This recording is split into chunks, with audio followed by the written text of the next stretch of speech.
Sorry, I just had to sage the room to remove all of the negative energy. Let me be honest. Alright, I don't really know what self-love looks like. When people tell me, Bella, you need to love yourself, I'm like, okay, what does that mean? Self-love is such an abstract concept because we weren't really taught how to love ourselves. There, I said it. We are too busy focusing on being the best boyfriend, girlfriend, partner, and we've never really been taught how to direct that self-love and put it into ourselves. Today, I'm gonna show you a little bit about how I practice self-love in my everyday. Disclaimer, I'm not a doctor. I am barely even a person. I'm not gonna be playing therapist in this video because I do not have the facilities for that. Big man. I barely have the facilities to do my own degree. I'm just a 22-year-old girl. No, woman. I'm a 22-year-old woman who just has learned recently quite a lot about self-love. I am not at the apex of self-love. I am not out here loving myself every day. I just want to share some of my tips and tricks about what I've learned, and hopefully it can inspire you guys to start your journey with self-love. So the first thing about self-love is the acceptance that it's not gonna happen overnight. What? This is a graph. Well, I think it's a graph. I didn't do science. This graph represents what self-love is not.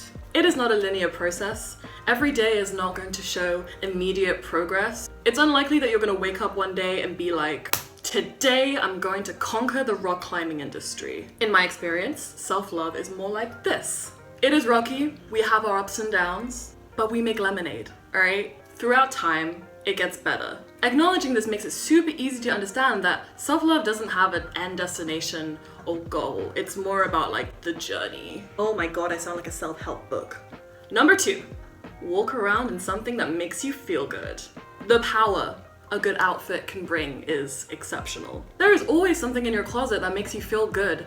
Beyonce would call it your freakum dress. Put it on and try and describe to yourself why you feel good in it. Does it have a nice color that brings out your eyes? Does the material make you feel a certain way? Does it make your ass look juicy? Throw it on. For me, I love to wear an underwear set around the house. It sounds ridiculous, but it's a little technique that I like to do when I'm feeling a little bit down about my body. I want to be able to look at these stretch marks or cellulite and normalize these parts of my body. I want to look at my body and say, this is a part of you and that is okay. Now this particular set is from a brand called Organic Basics. I'm wearing the Tencel Light bralette, the Tencel Light briefs, and also the Tencel Light singlet. The material that they use to make the fabric is eco-friendly as hell because they make it actually out of like wood pulp. This particular method that they use to make the fabric makes this fabric super soft, softer than your average cotton bra. When I practice self-love, like I need to be comfortable. I love this set because it doesn't hide or restrict any part of my body. I can see every little part of me, and that is what I love about wearing this underwear, right? I just want a bra that I can thrive in. There, I said it.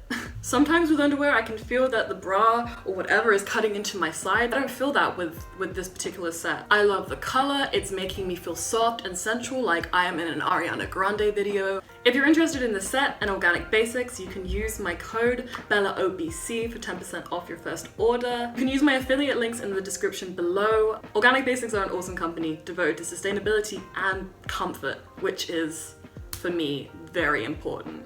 Number 3. Detox your phone.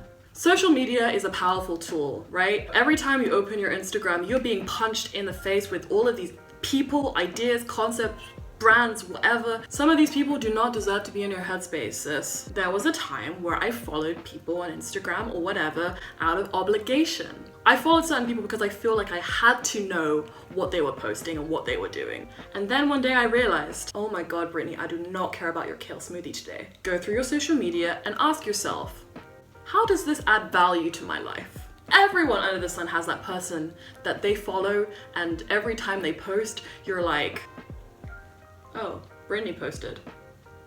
Unfollow them, all right? Why are you spending energy into something that doesn't add value to your life? I know sometimes that you follow that person because every time they post there's like a thrill in being annoyed, right? Does that make sense? I hope it does. If you find yourself doing that, why?